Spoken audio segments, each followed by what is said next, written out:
মহারাজ, আমরা মুরগি চোরকে ধরে এনেছি, বলুন একে কি শাস্তি দেবে? তোমরা কি জানো না? আমার রাজ্যে চুরির পরিণাম ফাঁসি, তাকে ফাঁসিতে ঝুলাও। মহারাজ, পেটের দায়ে চুরি করেছি, সামান্য এই মুরগি চুরির দায়ে আমাকে ফাঁসি দিবেন না মহারাজ। না, আমার রাজ্যে চুরি করলে তাকে ফাঁসিতে ঝুলতেই হবে, কোনো মাফ নেই। ওকে নিয়ে যাও, ফাঁসির আয়োজন করো। আমাকে এই ফাঁসির হাত থেকে বাঁচতেই হবে, কিছু একটা করতে হবে।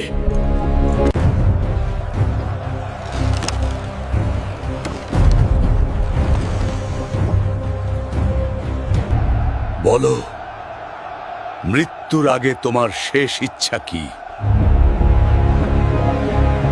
মহারাজ, আমার কাছে এমন একটা গাছের বীজ আছে যে গাছটা মনের সব ইচ্ছা পূরণ করতে পারে। আমি আপনার জন্য এই গাছটা রোপণ করে দিয়ে যেতে চাই। কি বলো? মনের সব ইচ্ছা পূরণ হবে? তাইলে তো ভালো।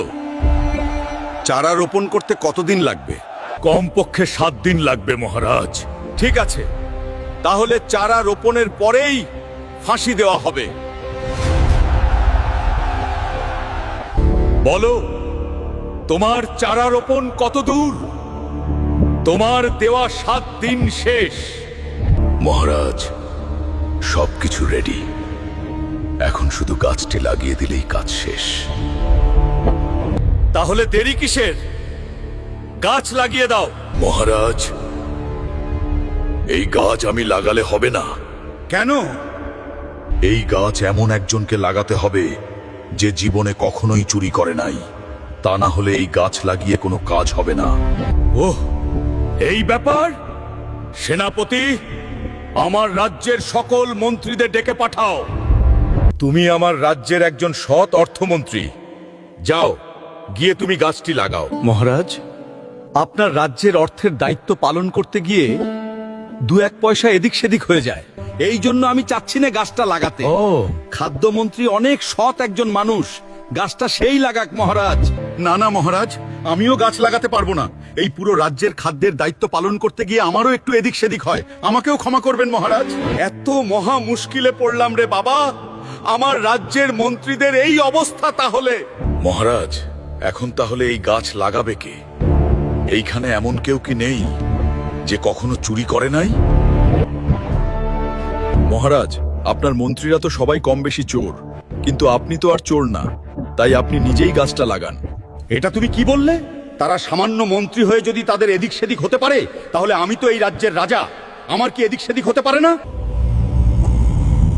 মহারাজ তাইলে সামান্য মুরগি চুরির দায়ে একে ফাঁসি না দিয়ে মাফ করে দেন। না মহারাজ, একে ছেড়ে দিলে বাইরে গিয়ে সব ফাঁস করে দিবে। তাইলে একে কি করা যায়? মহারাজ, একে কোনো একটা মন্ত্রীর দায়িত্ব দিয়ে দেন।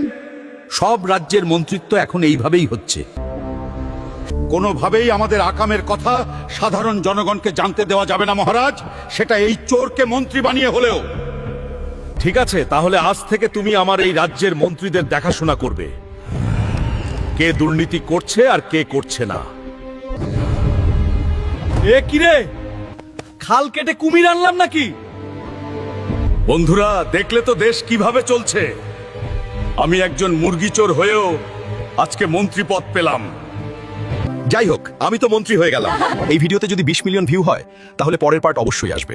অনেক কষ্ট করে ভিডিও বানাই, সবাই সাপোর্ট করবেন প্লিজ। এবার আমার দায়িত্ব দেখতে চাইলে কমেন্ট করো, শেয়ার করো আর সাবস্ক্রাইব করো।